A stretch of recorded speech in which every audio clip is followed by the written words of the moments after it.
Hey everyone, it is the Redmen Podcast where we're discussing why Steve has come basically as half a man for this podcast. Does it raise up? That's as high as it gets. Yeah, that's Surely fine. it goes up higher. That's than okay. That. It's fine. Yeah, You can do better than that. I'm fine. I'm bouncing up and down on you. Steve is now far more erect than he was before we started the podcast. I am, yeah. For those of you listening, he was just very small, and also I'd just been totally bodied by Pajak with a hair joke. And just when you think there's like you must have heard them all. I did see recently that there's a lawsuit about I didn't call you bald. You said you said I've got nothing on my head. No, you said I've got too much on my head. You misspoke, which opened the door. You spiked it up. Yeah, fair enough. And I'm there going, bang. Yeah. Like I say, it came out recently. Someone sued their boss for making ball jokes. Well, it's been classified as sexual harassment, hasn't it? Mm-hmm. It can't be harassment when I love her. Is that consent? Is that eternal consent you've just given? You can say whatever you want to be, Chris. It's fine. Okay, we've got plenty to talk about because Liverpool are, in the hunt for four trophies this season. Still. We're gonna Wow. I know, it's shocking, right? We're going to talk a little bit back on Southampton, Liverpool from last night. We're going to be looking ahead to the weekend as well. I'm going to have a little bit of a chat around what happens at the end of the season. But we've got a kick-off question. Comes from Steve O'Hare, one of our Club Legend Discord members. What's the best place you've watched a football match that hasn't been in a stadium in terms of atmosphere / general enjoyment? There's only one answer for this, isn't it? For me, anyway. And I'm assuming, well, I'll take offence if it's not the same answer as you, to be honest with you, but it's Istanbul 2005. Mm-hmm. We weren't there. We were in one of the worst bars in Liverpool, and yeah, I have such... Say no bad word about exactly. the walkabout, mate. Yeah. Come on. We were there from, I don't know, was it 10:30, I think it was 10 a.m.? I think midday we got midday? there. Was it the 2007 one we got there earlier? No, both. We started in the pub beforehand. Oh, is that what happened? Yeah. I mean, it was just an incredible day. Don't remember the game. I just remember, and this is what I think you should know. This is what you need to know about a good night out. If you don't remember it, it's a great night out.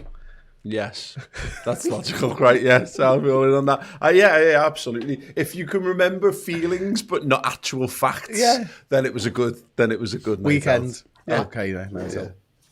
Not for the game, but I watched the Europa League final that we lost. I watched that. They opened the Echo Arena up and sold tickets and stuff, and so it was like a mini stadium full of people watching this game. Unfortunately, the game that was pretty cool. If they'd won that, it'd been awesome because when Sturridge scores, it went off. Yeah, it was someone had a flare. There was flares going off and everything. So that was a cool venue. But yeah, you can't really, given the fact that we lost the game, it's hard to justify that one.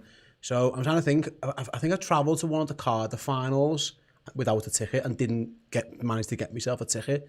So I think that watching it in Cardiff was pretty awesome. So maybe one of them. But the actual venue, when they opened the Echo Arena, I don't know why they don't do that no more. Well, I do actually, because it nearly went on fire because of said flares. But yeah, that was a pretty cool place to watch it, was you? Yeah, a lot of mine are like pubs.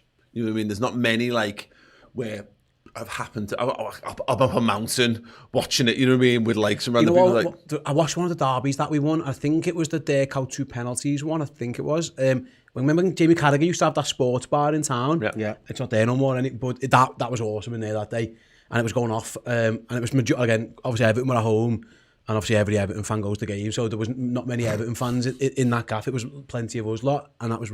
I remember celebrating, thinking Lucas had scored. I'm right in saying, and obviously it was the handball instead. So yeah, that was a pretty good one actually. I think we watched that in the pub as well. But yeah, there's one that I don't know why it came to mind because it's not particularly a standout game. Although I suppose it was at the time. We beat Chelsea, and it's one where Dirk Kuyt, does he score early or Pennant scores early? Both of them scored in that game, and I was in the pub for that, and it was basically I sat in front of the screen and I was just really just loud that whole I got to see my mates up in Sheffield, and that happened to be on that weekend, and we'd been on a 3-day piss up, and that game was I think it might have been a Sunday kickoff, so everyone was very well lubricated by that point, and it was just boss. I sang every song at the whole pub, singing all Liverpool songs and stuff, and then the other side was where the Chelsea fans were watching it, and there weren't many of them, and they all shuffled off by the end, and then I had all my mates singing fuck off Chelsea FC all through town for the rest of the night. It was just brilliant. There's a few actually from when we used to do filming in the Dovedale. Like we used to have some incredible ones there. David Moyes, a football genius, obviously is a bit of a standout one there when we beat Man United 3-0, was it that day? And we used to have that back room, didn't we? And we'd have between 10 and probably 15 people most games in there, and it was just us lot. And we'd have that was a boss time actually. Cool. And then the other ones for me is that, when obviously working in catering for years and years, not able to go to the game anywhere near as much as I wanted to when I was growing up. Those ones where you finish early when you don't know you're going to finish early, so maybe just you and a mate run over to the pub over the road that's crap that you'd never go and watch the footy, and just because you're getting there, and then you end up just having one of them belter sort of nights and days out because of it. The worst, and it wasn't asked, but I don't think I've had any good football experiences watching football on the high street. Like we had a glut of going to watch them games because it was cuffs, Jesus Christ. Like Everton in one room and Liverpool in the other, and it was wild on like dodgy satellites and stuff. And when you had to go and find a pub that had the dodgy satellite, you were going to a dodgy pub, which meant you were going to a bad pub, which meant you were getting crap beer and being stood up, jammed in like sardines and stuff. The Grand Nash used to have, I tell you, First Nash, sorry, a telly in each corner, so the Everton fans will all be facing that way, watching it on a dodgy 3 o'clock kickoff. And because we were that good at the time, we were never on telly as a stand, so we were always on the other, and like so you'd have delays of half people back to each other, and like you say, going back to the filthy beers. And where you used to work was pretty good back in the day. New York was all right for like a Monday night game or a Sunday night game and stuff. So me and Carl would turn up, this is probably post you working there, and we'd go out on a Sunday afternoon, and then we'd walk over to like Funglock or some other restaurant on there. And funny enough, Kat and I were only talking about this the other day, because Aaron and Catherine came down to meet us after we'd been out all day, and like they turned up, and like Kat was like, I fucking hate you. Like, what the fuck? Like, you can't talk. Like, why have you... This is why text messages are a problem type shit. Yeah. You managed to type a message. If I'd have spoken to you, I would be nowhere near this restaurant right now. Like, this fucking idiot. Yeah. She went on to marry you. She's an idiot too. that was. New York was class for watching the footy back in the day. Brilliant. Let us know your suggestions for that. Where's the best? Actually, I want some more off the wall and weirder shouts. I think, obviously, the further afield you get, because in Liverpool, it's just everywhere. In the pub, you would just go to the pub. You wouldn't tend to watch it. Like a couple of times when I've been on holiday, I've watched it again, but it's all just like random bars and random sunny climes and stuff. So let us know if you've got a particular favourite one. We've got a sponsor this week. We're going to be bringing Reece in a minute, but just want to explain, obviously we've been flying with Who Knows Wins in the last couple of weeks, but a few people kind of not quite sure what we're doing, and obviously we realise we've been doing it for a few weeks, we're having a laugh, we're kind of getting into the banter side of it. But for those of you unfamiliar with the concept of Who Knows Wins, effectively what you get each and every week is 10 fixtures in the league that we're promoting, of course, and you have to predict basically which team's going to win, or if it's going to be a draw, where it benefits over doing an accumulator. For example, is that if one doesn't come in, it doesn't matter, it's the person in the league that gets the most correct results. And as we've seen with our Redmen leagues in recent weeks, we've been winning amongst ourselves on 5s and 6s. We've all, I think everyone has come, if not, has everyone won some money or something to have been doing it? Yeah, I've won 2 or 3 times now. Yeah. No, Steve. Okay, well, wow. If me and Chris can do it, and Steve's obviously very, very good. He's just been a bit unlucky, hasn't he? But it proves the point that if we can get the money, then everyone can, of course. And what you can do is, of course, you make your suggestions early doors, but then you can edit them all like pretty much right up to the kicks off as well, which is really, really good. And a couple of benefits that we've seen: you get to see how everyone else is going. So we've got Charlie, my wife, who's in the group as well, whose football knowledge is not the best by her own admission, but you get to see how everyone else has gone, so you can see as a percentage who's gone for what on the other. You get to see the form guide of those teams as well, so even if you're not 100% up, but maybe you're not great on the Championship or La Liga or Serie A, you can get a pretty League decent, or any football in general, Steve. You can get it's okay, they do different sport ones, I think, in the future, won't they? Can't wait for the cricket. Will be all right. Right, let's bring Reece in then to talk us through what we've got going on this week. Reece, actually, we'll ask you, what was have you got a best place you've watched a football match that wasn't a stadium? I was thinking of one, to be honest, and I remember being in New York in 2013 when we beat United 1-0. That was a good one. But I remember back even further, 2007. Do you remember Andre Voronin? He scored a goal against Toulouse. It must have been a pre-season game, and I think he'd signed that summer. And I genuinely thought we'd find someone, Partner Torres, and you could see how much that fucked up. But yeah, I think we all fell into the Voronin trap. He just looked like he was going to be good. Yeah. There's no way if you're not good, you'd look like that. I was thinking, I'm trying to replicate the hairstyle as well, but it's not going to do me any favours. But there we are. You definitely look like a Malfoy. We didn't realise this at the time, but we found that out in due course. Right, okay. Should we revisit the scores from this week? I've not seen these yet, actually. How did everyone... Yeah, I've got the scores up here. So Tom actually won a tenner with 6 out of 10. There's a lot of 3s and 4s, though. So we've got Ross, Sai, and Charlie all with 3. So they'll be sharing the cap this week. Ross had 3. Oh, well, hang on a second. Ross might have, on our graphic, he's put himself down as 4, and me as down as 4 as well. Ross Shanley has tried to That's do fine. his Let's just go with 4. It's fine. Yeah, Ross has got 4. He's got points. every right to have a pop at me as well, by the way. I've just got them up in front of me, but yours? What was it? What was these? You 3 have got 4 across the board. I've got Steers for I got 4. name. Yeah. Did you though, Steve? Yeah, did you? Yeah, he did. Did you just actually check? 4. I just Mine's, I'm I special. knew he was on 4, but I just wanted him to go down to 3. Didn't know he was going to So I go might 4. have just thrown Ross under the bus there. That's fine. Right. We do it every week, mate. It's fine. But we know for the fact Sai's got 3. So that means Sai has to wear the hat. Sai, leg it in. Here he comes. Where's the hat? You got it? Come on, Sai. Here we go. Here it is. Big Here man. he comes. Sai sprinted in from the gallery. There's Sai with... Suit you, mate. You could not have been less enthusiastic about that, Sai. Fantastic, yeah. Looked like a naughty schoolboy, like with his hat Loser of the down. week. Yeah, he knows nothing. Right, Sam. Well, let's crack on then. What we looking at for the final Premier League round? Yeah, that's it. So all 10 fixtures are going to be in the pick 10 this Sunday, not Saturday. So they all kick off 4 o'clock. And yeah, we've got some tasty games in there. I mean, I'm immediately looking at the 3 sides, Everton, Leeds and Burnley. Those 3 fixtures, anything can happen there, couldn't it? I'm going to spoil it now, Reece. I am this week, because doing what I think is going to happen has got me no results.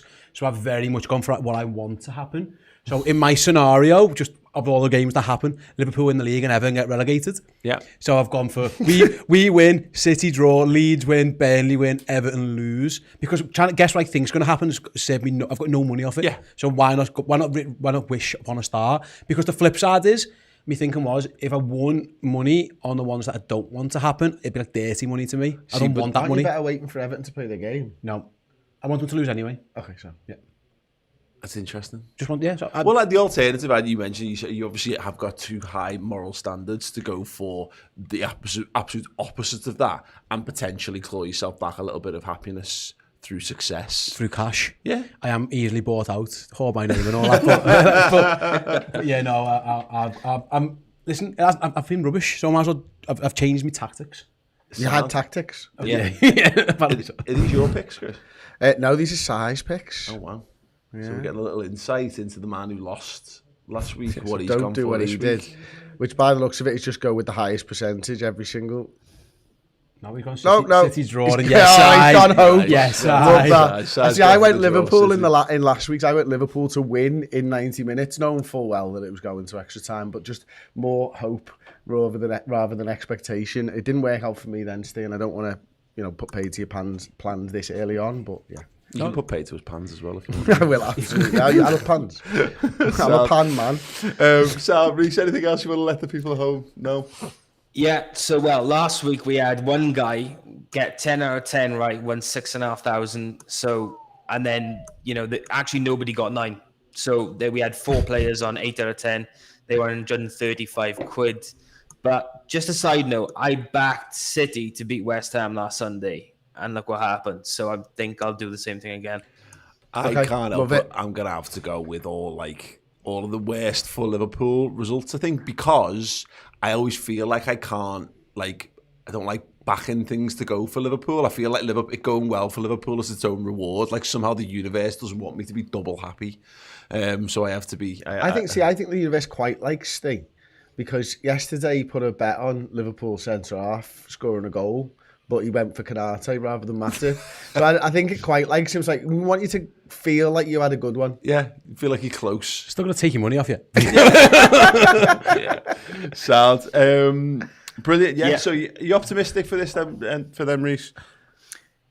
I just think it's. I mean, everything is in place for it to happen, isn't it? Gerrard, the Villa manager, Coutinho at Villa, everything is in place for that to happen, right? But we do actually have a league for tonight's Europa League final between Frankfurt and Rangers. So if you're interested in that, hop on the app and make your predictions on that. But yeah, I mean, fingers crossed. Every part of me is fingers crossed for Sunday, but we'll see what happens. Amazing.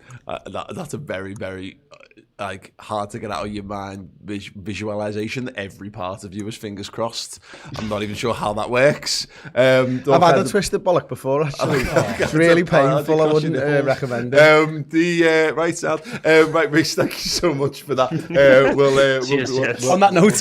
Yeah, on that bombshell. Absolutely brilliant. Yeah, make sure you guys at home, if you haven't got involved yet, download the app. Use the link in the description underneath, whether you're on YouTube or listen to it on your podcasting app as well. Really good fun. Get involved with us, and you'll see us on the league table as well. So you'll know whether you outperformed us by 6 o'clock on Sunday as well.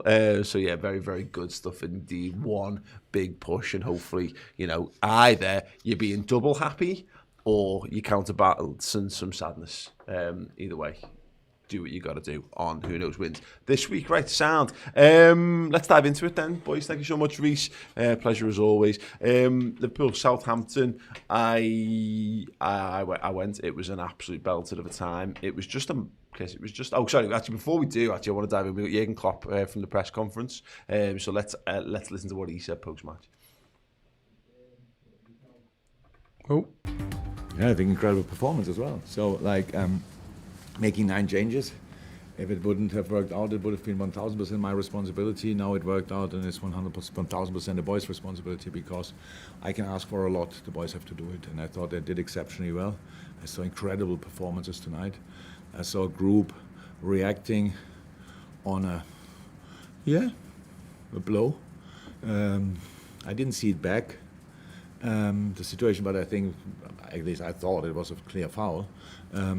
And you can, in these situations, you can lose nerves or whatever a little bit. The boys on the pitch, not at all. They just kept going. We scored a disallowed goal. We scored the goal, Turkey's goal, controlled the game. Yeah, fantastic, absolutely, and fantastic. Actually, I'm so happy about the performance. It was a bit touching, to be honest. Honestly, it was like, wow, these boys.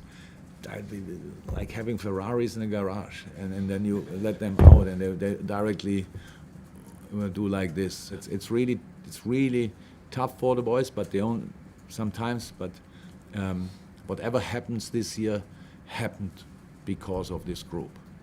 It's exceptional, and tonight I showed that again.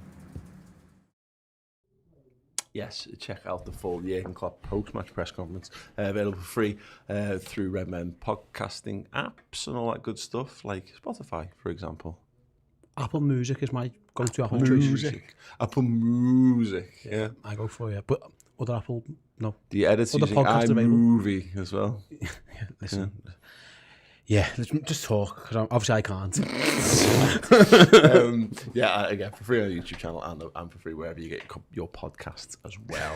Amazon We're all doing it today, aren't we? These Reds are taking the toll on us. We're nearly there. We've only got 2 weeks left of the season. We'll be fine. It's been a long all year. Can't believe we I'm struggling. We don't have to run. Yeah, you know what I mean? Genuinely, like I said that, I think it was maybe on the CNN thing the other day. It was like, how are you doing? How are you coping with it? I was like, I am done in. I feel I've mentally kicked every ball, which turns out is, I think, I don't want to throw any shade on the exertions of the Liverpool squad, but I think it's more tiring. Yeah, I agree. We don't have the fitness regime that they have. It's again, exactly. They've got People to look after us. They've got ice baths and like swimming pools and stuff. Yeah, we don't. They've got a team of people around them taking care of them. We don't. We don't have that. We have you guys at home, by the way. You help. immeasurably apart from the ones that don't. We've got a bunch of super chats. A lot of them are pertaining to stuff a little bit later on the show, so don't think that I'm not reading them out. By the way, we will come to them. Although he's absolutely not reading them out. In due course, I will. Yet. Probably remind me, Chris. Okay. It's on you now. They're not getting read. Southampton, Chris Pajak, massive performance from the Reds. Mate, it was just like, you don't make 9 changes, do you? You're not supposed to do that and then still get a win. And a come from behind win as well. Like, every single time I think back to that game last night, and there's been a lot of that over the course of last night and this morning, by the way, I'm just like, oh my God, like our squad is unbelievable. And to be able to put in the shift that they put in and the performance levels and the technical ability that they showed, like I keep thinking about that Taki Minamino goal and I'm like, he 1.5 touches it before he shoots. What is that about? Yeah. How do you 1.5 touch the footy before you shoot? How do you ever think to yourself, I just need a little half touch here? Yeah. And then I'll have that room. It's just baffling, and everyone was brilliant. Like, we were doing the obviously the watch long and stuff, and there was a lot of split opinion on a couple of players, as there always is. Mainly Kurt Jones. I just thought he was sensational, to be honest with you. He was really, really good. There wasn't anyone out on that pitch who I thought, nah. And for a variety of reasons, and a lot of it stems to the fact that we did concede the goal. And I said this last week that we've had a number of opportunities handed to these lads to go, let's bow out graciously. What a great go, everyone. Everyone pat yourselves on the back. You've gone deeper towards a quadruple. Someone else has gone deeper. Yeah. You've gone deeper than quadruple than any other team ever has. It's not happened in the league this time. Never mind. Go again next year. You've got other things to focus on. And this Liverpool squad are like, no, actually, we're gonna dig deep. We're gonna find a way to win, and couple that with Chris's point about how many players we just brought in out the cold. I was proud going the game. I left bursting with pride, and that's it really. It was one where you just had to get through. And Jürgen's comment I think was good. Like, it'd have been worse if I had to just play knackered lads, so I had to go for the fresh ones. And I think he called it criminal, didn't he, at one point, that Taki doesn't play more. Like, he's really emotive about the language he uses. Like, he really thinks they're all great. He just has some are greater than others, and that's where he's at. That's the squad that Michael Edwards, Julian Ward, all those guys, they've built a squad where, he says like, he says picking my 11's never that hard. It's leaving the lads not even on the squad. Like, I've got big decisions to make. O2 isn't even on my bench. Where in times gone by, he's just been looking around at the under 23s and 18s, going, right, you're just on the bench because I've got nobody else. That's the difference. But yeah, the guts and the never say die attitude of them is just unbelievable. It stems from him. Like, yes. It stems from Jürgen Klopp. Like, all good leaders, you instill, your team reflect you and what you're like, and he is a great leader who believes it, but he does it by empowering his players. I love the line, if we'd have lost it, it'd have been my fault because I made 9 changes, but we won and I get no credit. It's the boys who get the credit. Yeah. It's just wonderful management. It's a wonderful There's line. a lot of egos in football and a lot of egos in management. Mourinho would never be like that. There's a moment with Kurt Jones in particular, Chris. I was watching the highlights back this morning, and Jürgen goes over to Kurt at full time, and I thought, I wonder what he does here, because he starts pointing at stuff, and I thought, is he doing a Rafa like, well done, we've won, but you should have been there, you should have been there, you should have been there. And I don't know if he's saying like, you absolutely spunked that one over the bar, didn't you, or whatever, because the pair of them then start creasing up laughing, and Kurt walks away another inch tall, another inch broader for it, and it's just glorious. It is, and it's not just Jürgen, it's all of them. You see that, don't you? You see how much Pep Linders loves it, and we've spoken obviously in recent weeks about Kravitz and the video side of it and how important that is. And after we won the FA Cup, he mentioned the 2 fellas by name, and apologies, I can't remember the 2 video analysis guys who were back at Kirby or home looking at Southampton. You know what I mean? And it's a non-stop job that these lads have. Yeah. They had one beer afterwards, didn't they? Sunday morning, they're doing a pre-game analysis on Southampton. Sunday morning, like they've just won the FA Cup the night before. It's all a time-consuming job, and they've fucking put their heart and soul into it. So of course it matters, but how do you keep those energy levels up while you're working every hour under the sun? So it's important to know. It's like he does that, and it's easy when you're working as hard as these guys work to like forget the human side of it. Like, he still got the wherewithal when we beat Villarreal to text Nat Phillips and to text Reece Williams, you know what I mean? And Jürgen's got a million things on his mind, but because he's such a good manager and a good person in general, I need to do that. And it takes him 30 seconds probably, but it's stuff that you wouldn't always just assume. Because like you say, he's got so much going on in his life. They all have, like, he's still got the wherewithal to be a great man. He's got the wherewithal to go to Kurt Jones and give him his hug and do all that kind of stuff. He's just a wonderful manager and tactically unbelievable. He's impacting games off the bench now, which is amazing again. He's got the squad to do it, but I think more than anything, like, I think great managers are always great characters and great fellas, just like they use like a presence and an aura, and he's definitely got that in abundance, and it definitely rubs off on the players. You think about the FA Cup final and you think about Sadio Mane going over to Mendy, and you think about Jordan Henderson going over to Mason Mount. This is good stuff, men. Yeah, good people all throughout. You know, I love the fact that both of our players did that, to be honest with you. Yeah. And something that Jürgen, I'm sure, will have done as well. And, you know, that all comes from the man at the top. Yeah. Well, it's exactly because there's some managers who foster, they harbour this, like, us against them mentality. And we managed to do that without being pricks about it, because it's a very, like how Luis Suarez just plays the game, where people think that Luis Suarez is a knobhead because, and he's a bit, but like with how he plays the game, he's on the edge. He'll do everything in his power to try and beat you. But when you speak to him off the pitch, he's a really nice fella, and that's kind of what this Liverpool side are like. They won't give you an inch. If you go down injured, they'll play on until someone tells them they have to stop. Until they make the referees make the decisions. They do a lot of things. They bend sportsman-like conduct at times on the pitch. You know, they put the onus on other people. But when the chips are down, you see who they are, don't you? And it reminds me of like a big UFC or a big boxing fight where you are trying to make sure that your purse is as big as fucking possible. So in the media, in the build-up, Conor McGregor's giving an absolute beans and blah, blah, blah, blah, blah. When there's no bad blood between the two fellas. And then at the end, you know, they share an embrace because they respect each other because they've just done 25 minutes in a cage together. And they'll say something in the ear. And it's generally along the lines of, listen, no bad blood. I fucking respect the shit out of you. Got to do what you got to do to get paid. Put a lot of heart and soul into this, and sweat and blood and tears. And that's what Liverpool do. They put their absolute all into it. But when the chips are down, at the end of the game, you see their sportsmanship come through. Yeah, good. They're just good people. That's what we've got, a team full of good people, but they're not soft. You know, that like Jordan Henderson will boot Mason Mount in the air if he has to, but then at the end of the game he'll be the first one over to go and shake that's the game. Exactly. Liverpool, times go by. I said this on the podcast a couple of weeks ago. I didn't used to like how Man United presented on the pitch in like the 90s and noughties. I thought they were all just too aggressive and angry with each other. Whereas Liverpool have got that. But they're also, it's all done from a position of support, you know, and they also enjoy it at the same time. It's mad how you can be shouting at someone 1 minute and then laughing your head off at the players on the pitch. Milner and Klopp at West Ham. Remember Milner and Klopp at West Ham when they're arguing off the pitch, and then I think the lad who he brings on upset the goal, like, yeah, fair enough, laughing about it. Yeah. I imagine you're right. He might have went over to Kurt Jones when Curtis, that shot, by the way, it was absolute dog shit. Don't do that again. Yeah. And then, but by the way, well in, and you have a little laugh about it.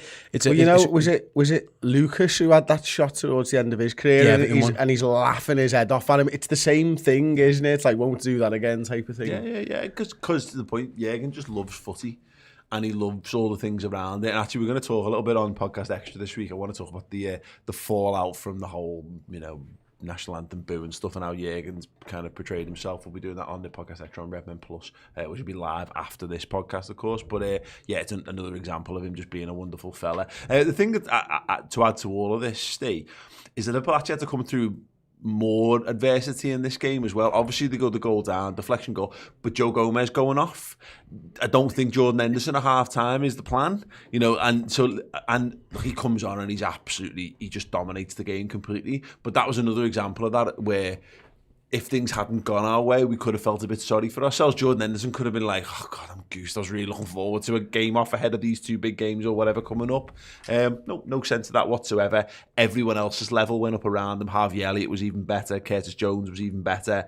Everyone around. It was just, it was, again, another inspirational moment. Milner going back to fullback and doing James Milner type things. Great. Referee and mistake, deflected goal, injury. One of those three things can knock aside, and at this point of the season when everyone's running on fumes. Exactly, and Liverpool got overcome all three of those and didn't look like it affected them. I thought the way we responded to their goal was brilliant, and again we responded to the injury with the captain coming on. Like say, you think, you can just be, your head can go when the ref makes that mistake. It's a shocker.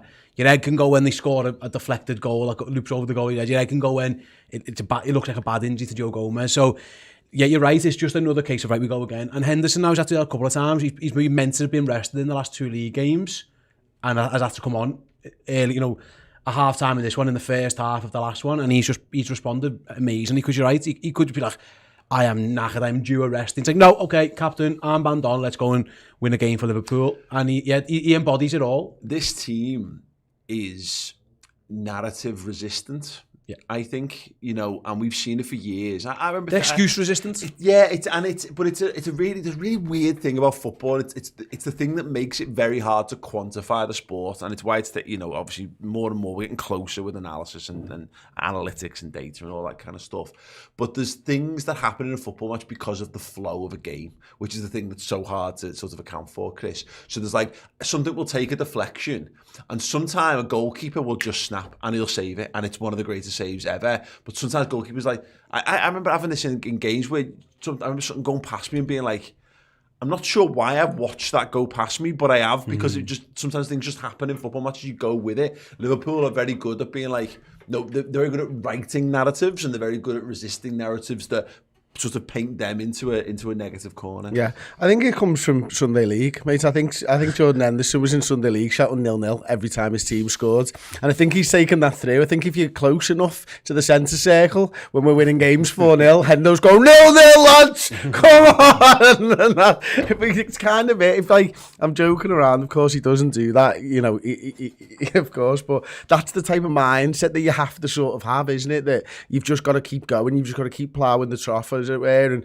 just make sure that you continue to just do what your manager tells you to do. And when you've got that trust in your manager, that he is telling you the right information, that you're receiving the right information, that he's telling you you've got the right players alongside you, and you believe him, then anything can happen on a football field. Because it's when you don't, you think of, like, you know, the Tottenham players over the last few years with their different managers and stuff like that. You think of Manchester United players, they're all technically good footballers. Yeah. There's probably not much in it between the technical ability of Manchester United players and Liverpool players, but there's one man that they trust in at the top at Liverpool, and there isn't at Manchester United. And when you do have, and you build and cultivate trust at a football club, this is the type of stuff that you get for it. Yeah, no, it is absolutely, and it's just, again, it's an indomitable. It's easy for me to say. It's not, and I won't even attempt it. Indomitable. Nice spirit. Means that they don't like to cower. They don't, you know, they like to fight on. They like to press on. They like to continue going. It's something unlike anything I've ever seen in a Liverpool team, and even in this Liverpool team over the last few years. The idea that we're still here, I think it's almost like being a little undersold, because we've just been rolling into the next thing, into the next thing, into the next thing. You haven't really taken stock of what an unreal achievement it is that we're even here. They're just enjoying it. Yeah. What more? Like, what other point in any season that you've had will you ever get the chance to do this again? Yeah. You know, at a great football club like Liverpool. I mean, why the hell wouldn't you be enjoying it? Like, yeah, just last year on Jordan Henderson, 55 appearances this season in all comps. More than he's ever played in his career in a single season before. Absolutely unbelievable. He's and good he had at an international game in there as well. He's unbelievable. He was brilliant. He was brilliant at Villa Park, and he was brilliant again at St Mary's. And like I say, he's got every excuse not to be. He's got every excuse not to put the hard yards into run and go. But yet he has literally just defined in the last couple of weeks everything we've just spoke about there. He's been the embodiment of it. Hard graft, playing through fatigue, overcoming adversity, reacting to what's happening rather than what you plan to happen, and still winning. Isn't it sorry, mate. Sorry to go and carry on if you want. I was just going to say, isn't it amazing that, like, when it starts to feel during the cup final and Salah goes off and Virgil van Dijk goes off, that the captain can put this side on his fucking back when they need him more than absolutely anything. Yeah. And he can sort of, because he was missing in 13-14, you know, and I still think that's probably a large part of what drives him as a football player and captain anyway. I've heard it said elsewhere, I didn't say it on a show previously, I'm sure it might have been covered on you've done the final words this week, Chris, that we're at the point where we've, like, look at the players who aren't available right now, and in any other season previously, we would all be like on the floor here, like no Van Dijk, you know, no Fabinho. We'd all be thinking, oh my God, you know, no Mo Salah. The Mo Salah one's the big part of that, and I had it said elsewhere about the weekend. I was a bit like, oh no, Salah's gone off, and it flattened the atmosphere a bit at that time. but it was immediately back within. I never gave it a second thought. It comes back to trust. We trust the players. And it's a better squad, yeah. Yeah, of course. But that's what it comes down to. 18 flattened us when he goes off. This time it didn't. It shows that where we've come as a football club and a squad. And it leads on because to the point now, Takumi Minamino's, he was my man of the match. The player ratings voters give him man of the match. Really? The public. Well, I just thought he was absolutely... You're a man of the people, Paul Machin. But the thing that was most shocking about his performance was just that, you know, he just looked like a favourite Liverpool. Yeah. That's the best thing to say. It's definitely like the hair, but I've been comparing him to Yossi Benayoun for a while, in so much as he's just like that kind of player. You don't really know where he plays, but he can kind of play along in the attacking positions, throw him into a game, and he'll do a good job for you. I think he's probably he's that level. He might even be better than Yossi Benayoun, but unfortunately, he exists in a Liverpool squad that's got like 5 other lads who are all absolutely world class ahead of him in the pecking order. I feel Steve said it really well last night. You know, when Mo Salah goes off in the Champions League, finally you bring Adam Lallana on. Yeah. Well, now you're bringing Takumi Minamino on, and I think he's well better. That's what you said last night. That stuck with me, to be honest with you. Yeah, and just looking at, I mean, that's his first 90 that he's played in the Premier League this season. First start, yeah. Yeah, he's with lads over 1,000 minutes in the Premier League. He is like the best goal to minute ratio of any of them. He scored and 10 goals. Like, and fair play to him in that. I think it must be really difficult. I think for like technical players, because I think that's what you'd class him as, really. You know, he's not like, he hasn't got an abundance of pace. His best attribute is his technical ability. I think that's hard to be dropped in, and just because rhythm and lack of it. If you're dead fast lad, you're a dead fast lad, whether you haven't played for months or not. But he's not. His game is like right place, right time, shifting the ball, all that kind of stuff. And to be able to do that, just dropped in from nowhere, and he hasn't played the game since March. Yeah. He hasn't kicked the ball, has he, really? So it's credit to him. He's another one who's, you know, we saw the Divock Origi, you know, the career arc where he's gone. He's no longer a Liverpool player. He's out of this place. He's nothing. And, you know, working, training, gets an opportunity, takes it. And before we know it, he's starting Champions League semi-finals and playing in a final. Minamino's on that course. Like, he was bombed out. He was out on loan, same as Divock was. He wasn't he was an afterthought. Gets the opportunities and just keeps taking them. And eventually, Jürgen's got to look at someone. He had that decision to make yesterday. He's got to look in the eyes of Oxlade-Chamberlain, Taki Minamino, and go, right, I've got to pick from one of you two. And Taki's own hard work has made him go, well, I'm going for you, because you deserve it more than he deserves it, so fair play to him. Yeah, absolutely. And it's the utility thing. 176 minutes he's played in the Premier League this season, and 90 of them were last night. Like, that's insane. And I know he's had a better run of things in the cups. You know, he's 387 in the League Cup, 216 in the Champions League, 229 in the FA Cup. So he's obviously been better used in the cups, as we all know and understood. But to that point, it's just to come in and do that. And you're right, not known. We don't look at Taki Minamino and go, it's all about your physicality here.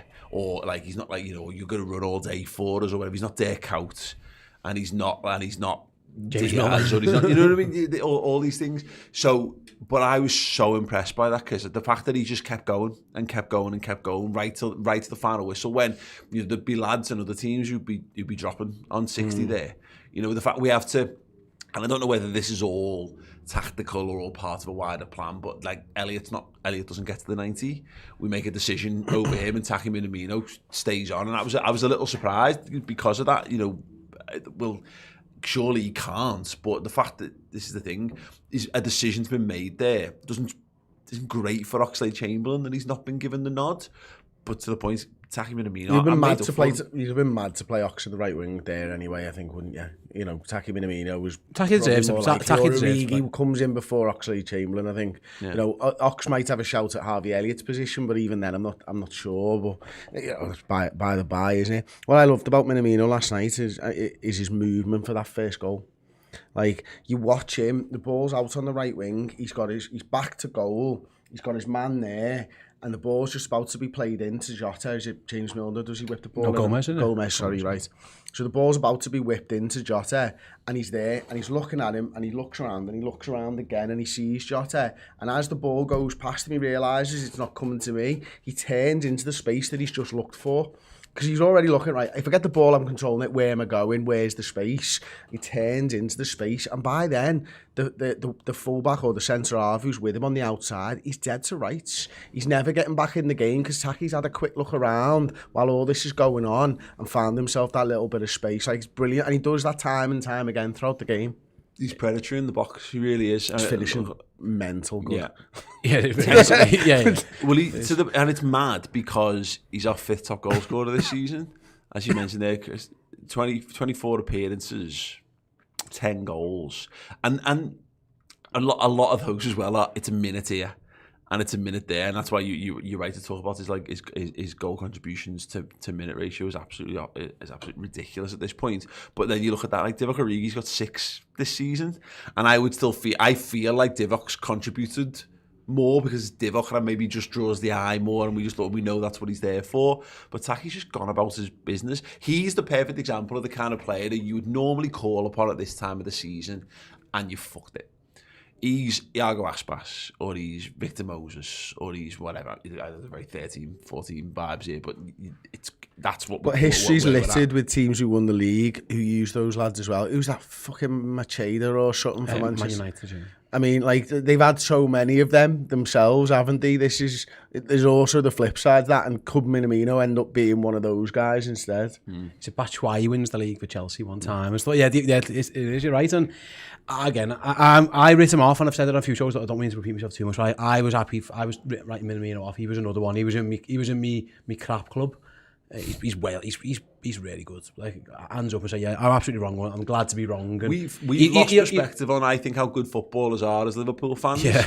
And it goes two ways. I did that video it was one of the last videos I did of just talking on my YouTube channel about the crapping and how a football team, because you don't notice your team getting crap. It's just a couple of players here or someone moves on and you still got a couple of headliners, and then, it works both ways. You can think you're better than you are, and you can end up thinking players are worse than you are, because we're so good that we like, oh, he's rubbish him. But like, he's a Japanese international. If Divock goes in the summer, he's a top footballer. If Divock goes in the summer and Taki's now 6th choice standard, I think we're all at a point where we're fine with that. His mission this season, he's accomplished his mission far and away this season for me, because his squad role is to allow us to compete for the cups. And it means it means that Mohamed Salah never has to play a domestic cup game unless you really decide that you're going to play him. So keep him dry to the semi-finals or stuff if you want, particularly the League Cup. And the same with Divock Origi. And also those games where you've got a massive Champions League game on a Tuesday or Wednesday, and then maybe you're playing a bottom half side at the weekend and you want to rest. Or a group stage game that you think you can win, by the way, because he does that as well. Or you've been leg round Wembley for 120 minutes and need to go and win a must-win game on the South Coast. Exactly. Like, And in other squads, in other years, I said this, was it the start of this season? I forget, because this last 2.5 years has been an absolute blur. But I compared our 18-19 squad to this season squad when everyone was complaining we had no squad depth. And I said, Taki's place in the squad, his equivalent footballer in 18-19 was Ryan Brewster, who got on the bench twice that season, didn't play a single minute of football for us. This season, it's Takuma Minamino who scored 10 goals. 10. We finished seasons not that long ago where our top goal scorer for the entire season was barely cracking double figures. Bobby Firmino got to like 11. Coutinho was 12 maybe. Gerrard had one season toward the back end of his career where we were really struggling to get into decent numbers, and now he's our 5th highest goal scorer, and he's just been... And he's in double figures. Yeah. Outrageous. Absolutely brilliant. Right, we are going to take a short break, but I've got the Super Chats to read before we get to Ellis Day. He's been a member for 17 months as a first team. This is one thing to say, up the Reds. Yes, indeed. And then follows up with, all Stevie needs to do is hold City to a draw and the league is ours for the taking. YNWA. Carl Sherlock says, good to see you lads again from Ireland. Go on, the Villa. Lol. Voronen's hair was beautiful. We all had it in the lockdown. I can assure you we didn't. Not all of us. Not all of us. Welcome aboard to Deadline, who's joined us as a first team member here on YouTube as well. If you've got more comments that you want to get into, please do. Oh, Joe Hicks, sorry, saying anyone else think the fact that it's 18th of May and the quadruple still on means it's just meant to happen? Mahrez missing that pen was symbolic. Let's let's pick up on this because I think there's an interesting chat to have. We're going to be talking about what Liverpool do in their celebrations, and then we're going to look ahead to the weekend, of course. But yeah, very short break from us. We're back in a sec. But at this point, I need to start getting some defenders on the board, and possibly a sweeper keeper. Going Stefan Ancho to partner Jamie Carragher. Yeah, it's a good shout. Yeah, good, very good shout. Yeah. And it also, I think, Chris, feeds into, I think you always knew who your second centre-half was going to be, and I think you always knew Ross was not going to pick him. We won't reveal who that is just yet. But, yeah, Ancho, Carragher, pretty good pairing. Not sure there's a left-sided centre-half. I don't think they work well together. Of course you wouldn't, because you don't fucking pick them. I think you need Ipia with Ancho or Ipia with Carragher. I don't think Carragher and Ancho's a centre-back partnership. It's a small wall, don't get me wrong. It's a good wall, actually, to be fair. But, like, I think you needed a classy centre-half to go alongside him as well. In Chapman parlance, a commanding centre-half. A commanding centre-half. And, yeah, what have you got? Two? I don't know what would be called. Scrappers, fucking hell, Jamie. Sorry, lads. He was a scrapper. There were two. What you've got in Carragher and Ancho is two guys who are going to put their nutsacks on the line to stop balls going in. He's going to help him out on this. Yeah, absolutely. Yeah, I think that's a very interesting point. But I agree. There's a slight. They ended up as the centre back partnerships in the second choice team in mine. The second pick team ended up with Carragher and Ancho because I think there's a stronger centre-back pairing, but just to caveat all this, I think you've both gone down the route where you've both might end up with two incompatible centre-halves alongside each other. Mate. We'll see. We'll see.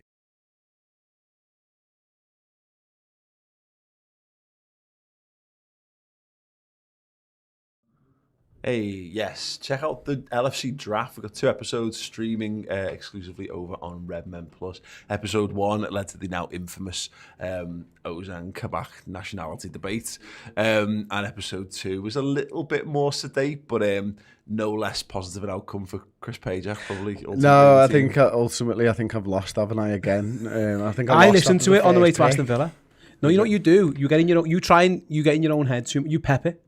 You have a choice of picking the best player or picking someone that might mess the other person's team up when you go for the latter. I like to do that. I've always liked to do that. It doesn't work. This is the attitude. But I appreciate this. This is years and years of me and Chris doing things where Chris's hyper competitiveness comes out, and then my need to do things that wind him up and get his competitiveness out of him. The thing is, Ross was quite passive. I still think my side would win a game of footy, but I think because of the players that he's picked, Gerrard being it, just a damn popularity contest with you people. That's what it's about. You know what I mean? I still think it's not my fault that I'm on a higher footballing viewing level than everyone else. If you want to see the final teams, you can check out our socials. But if you want to see how they got there, then check out the LFC draft video and the podcast available for you guys right now. We're going to be doing another episode next week in advance of the Champions League final as well. Just a shout out on that. People ask me where you find them. They're in the podcast section on the website. So if you go to in the Redmen TV podcast section, so yeah, you can find them there.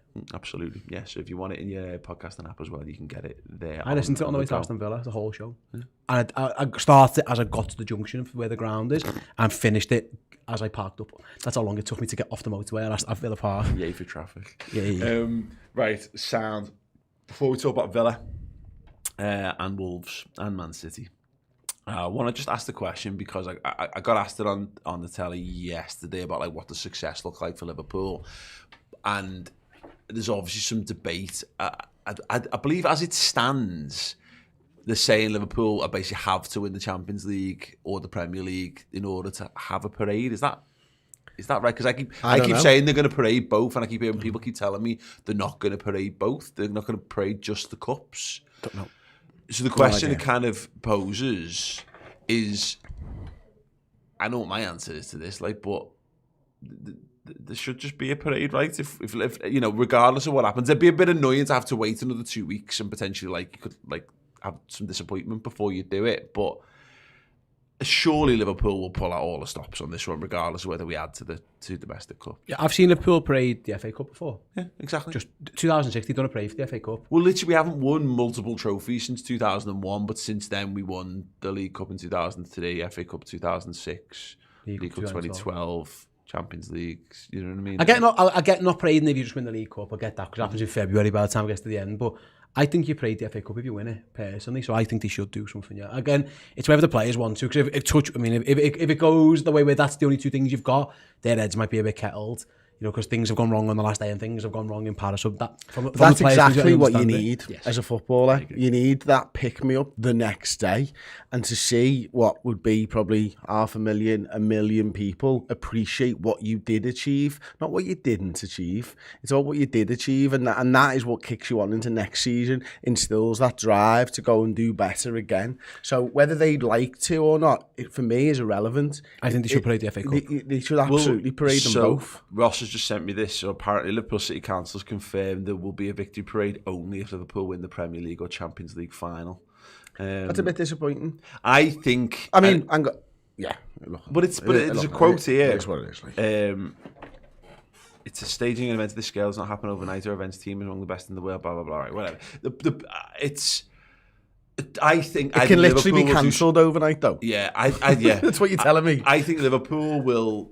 I don't know whether they'll do a full parade. Liverpool will have. Jurgen Klopp will want to do something for exactly your point there, Chris. Is that having won the league and not been able to celebrate it with the fans, we all had to basically break lockdown rules to be able to celebrate the league, and that's now forever and no time ago at the same time. I genuinely wouldn't be asked if they paraded that trophy, by the way. No, same. I honestly, it was for the amount of piss it would boil. Just make it very clear that it was our first Premier League as well. Yeah. Like, you know what I mean? And the first time anyone would have ever seen Liverpool parade that trophy. And we didn't get to do it. Since we did it.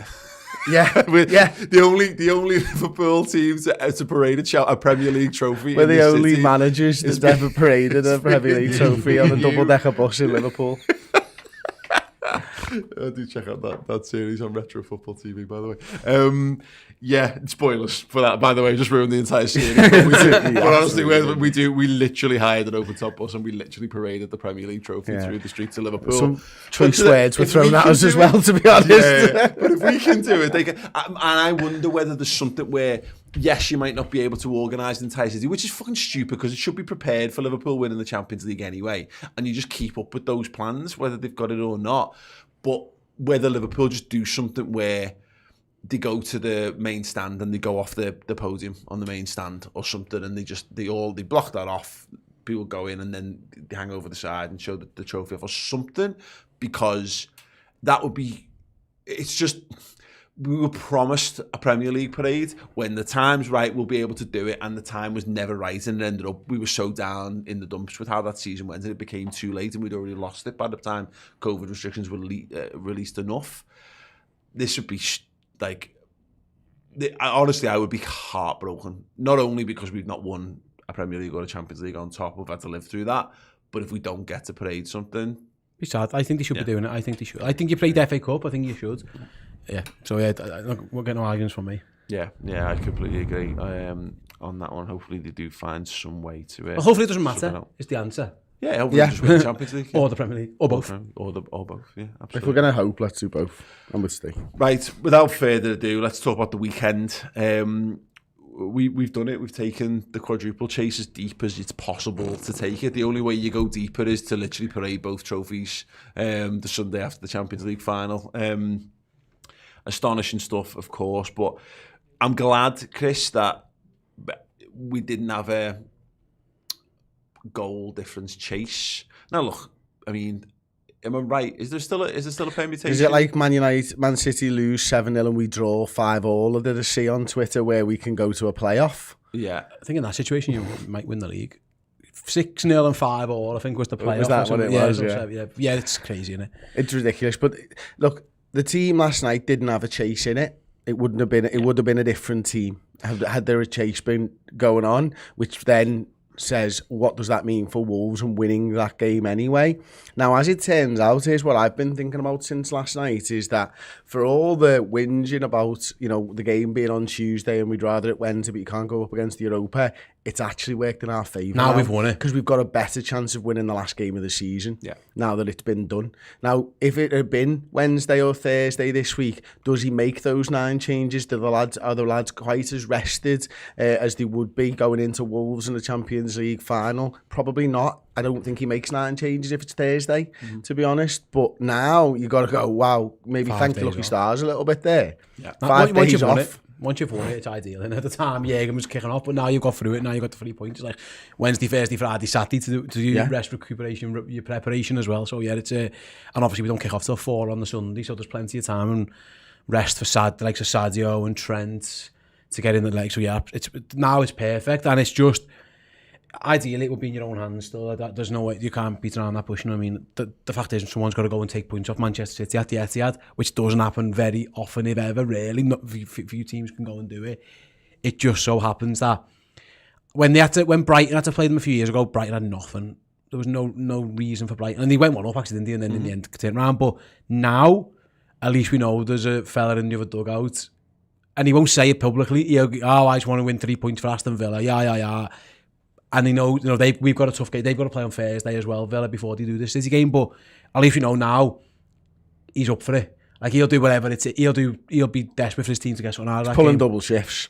Gerrard. Why are we all on? He's not on the beach, is he? No, why are we all on double shifts, boss? Don't worry about it. It's fine. But it's literally just one game. Don't worry about it. Don't worry about it. But it's Man City. Don't worry about it. Stop asking questions. They won't be on the beach. They might get beat, but they'll give it a go. And that's all you can kind of ask for at this point. I loved what Jürgen said in his post-match press conference last night about how, like, look, we speak to Steve, and he's like, no, Aston Villa will want to win for Aston Villa. And there's a level of respect there as a manager. And this all on the beach stuff it's kind of bullshit, isn't it? I think, as professionals, they're not on the beach. They're trying to do everything they can, because lots of these lads are playing for other things, a place in the squad, a move to a better team, a chance to stay in the squad. Like, there's loads of reasons the players play. It gets thrown at that will be thrown at it if, like, it's City are 4-0 up in the first half and Villa just go, wow, what's the point? That they will be, the players will be thinking, what's, like, who's asked, why do I want a broken leg on my holiday? No.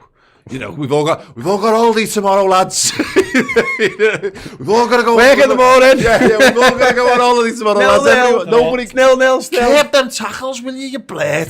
Got to go on holiday in the morning. So there might be a bit of that, but you're right in terms of the preparation. There's a couple of those managers who have got points to prove, and Steven Gerrard, it's not been brilliant for him at Aston Villa, has he? But he's putting the pieces in place, grabbing a scalp or putting a good showcase for what they can do will help his cause. It will help his case. He'll want to send his fans out into the summer feeling optimism. They signed Coutinho on a permanent deal. They'll be bringing in other quality footballers to add to them this season, and he'll want to end with a real show of, like, defiance. He'll want bloody knuckles by the end of the season to be able to raise up in a fist to their fans and go, yeah, look, this is what we did. Yeah, we're not there yet, but this is the start of something big. The fans probably fancy putting one over Jack Grealish as well. Yes.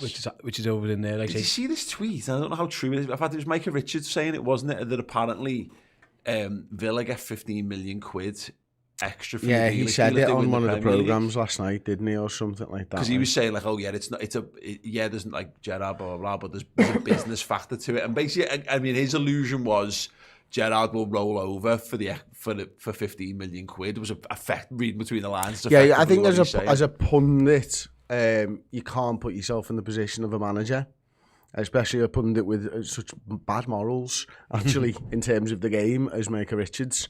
It's a joke. Like, I think if they win the game, they get an extra 7 million quid from just finishing higher up in the Premier League anyway, or something, isn't it? So Steven Gerrard would be fine with it. We all know what he wants. Like, it's not rocket science, is it, really? He's just got Coutinho for 18. I think he's probably quite happy at the moment. Yeah, it's fascinating, but like, it's mad that you're just relying on another team, but we've got to do our job as well, and that's the flip side of it. You've got to beat Wolves. I had something last night. You were obviously with me, Stain and Paul. They were talking about, like, open Man City, bottle the league, and I'm not digging the lad in the Discord out, but it was just playing on my mind, because I spoke about it last night, about how, like, I don't believe that any team can bottle it if they get 90 points in the Premier League. But what I realised is, and this is what I was saying on the shows last night, and I was driving home and I was thinking about it, and I was like, what got me it's you're taking away from Liverpool's achievements if you say Man City bottle this league. Yeah. And that pisses me off. Because what we've done isn't capitalise on someone bottling anything. We've been almost perfect from the start of the year. We were 15 wins and 3 draws in our 18 games in 2022. Only team in the division not to have lost a game. Like, and we've put them under pressure. Like, you know what I mean? But there's no bottlers at 90 plus points. There's only 2 winners. I was going to use a 100 metres analogy, but it's completely wrong. But it'd be like doing them. It's honestly, at this point, it's like winning a marathon on the dip. You know what I mean? At the line. That's where you've won it on.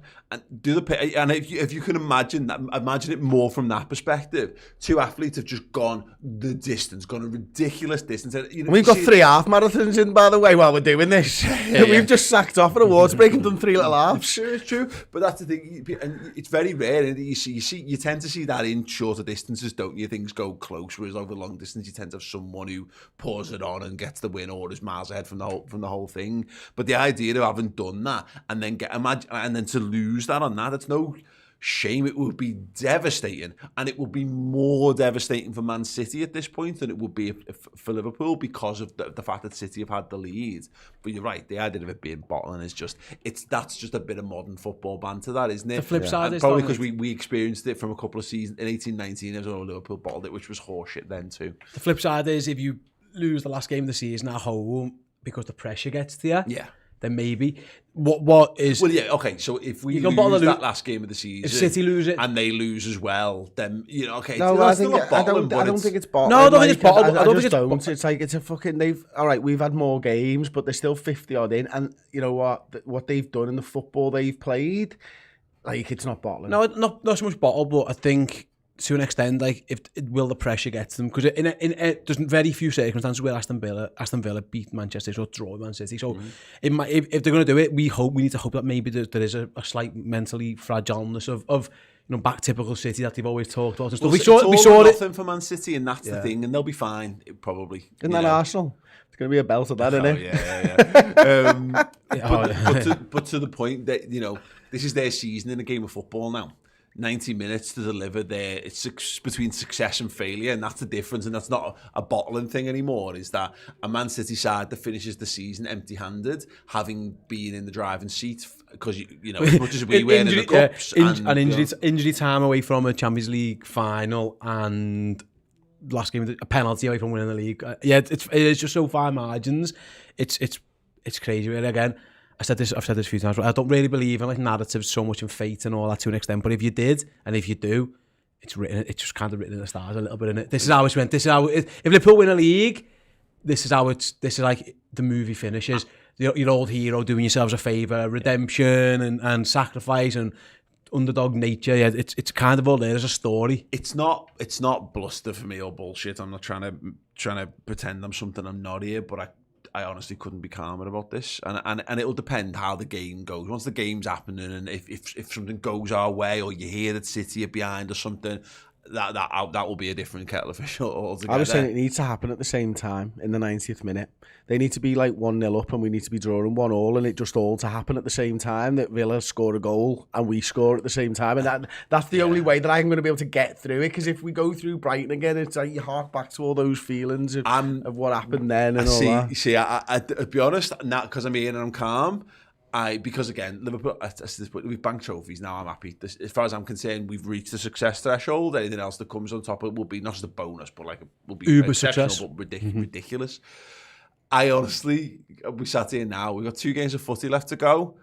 I honestly would be totally up for a up and down. I will never see the live table at Anfield, but like all that, getting the things. I want to feel every emotional available because as long as we win it. Well, because we've got a month off after. You know what I mean? There's like six weeks off before the pre-season. Although I do share your calmness for the game itself now and the build up for it, and I think I'm going to be the same as at the Champions League as well because of the trust I keep mentioning.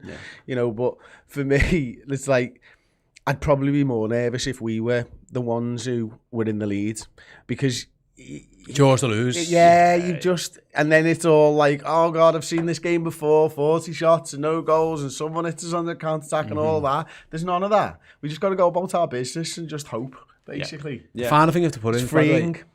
there's a reason City struggle at West Ham, and as much as West Ham are good, like City have got defensive issues. Like that's just a fact. So I always think about them like if Villa are more than capable of. They've got strikers who are capable of preying on them. The issues Villa have got is at the other end, they're dog shit defensively. But at least there's praying for Fernandinho at centre half is what potentially. There's yeah. no way he does that again. Surely he's got. But either way, someone's got to go up against the Danny Ings, Ollie Watkins. There's goals in them. The flip side is like Mings is awful. It looks like Konza's not going to play. So it might be 4-4. Maybe something mad like that. But yeah, there's. Right, okay, so we could be going to a playoff. You'd have to No, we want 5-all that we need, isn't it? No, we'd need to be 5-all. They need to lose 6-0. Yeah. Not going to happen. No, I can drop that. Yeah, forget That's that. absolutely fine. Another game, yay! We'll be doing the build-up show tomorrow, and maybe I'll have changed. I haven't thought on it a little bit more, but it's just boss. So exciting, you know what I mean? Like this game at the weekend for me is a total free hit. It's a complete and utter free hit because we're not meant. City should just win. City are playing Aston Villa at home. Villa, let's be honest, are Steven Gerrard and players we like there, but they're not very good. They're not good enough to beat Man City. And we know that Pep thinks it's going to be a full house. He likes to think so, yeah. Oh yeah, honestly, you could leave the doors open, and it wouldn't. You know Have you what I mean? seen the crowd for the Aguero Merman statue unveiling yet? The Tony Cruz statue. Yeah, they attract a lot. I mean, we were talking about this with you. It's like they did the Jack Grealish announcement, expecting it to be like thousands of people descending. They haven't clocked on. Not that many people support that football club, but anyway, they're very good and they're likely to do it. So I wouldn't worry about it. So that kind of handle itself. And again, Real Madrid's a one-off game of football. That we'll either win that or we'll lose that. There's not, we've done all the hard work, and to the point we've got 2 pieces of silverware bagged. So it's chill. To use it wants to be a millionaire sort of analogy for me. We've reached that limit, whatever that is, like 50k or whatever, where you feel like you've got the confidence to try for more, knowing full well that if you absolutely cock it up, you're not going home empty-handed. You're going home with enough to go. Yeah, go ahead. Yeah.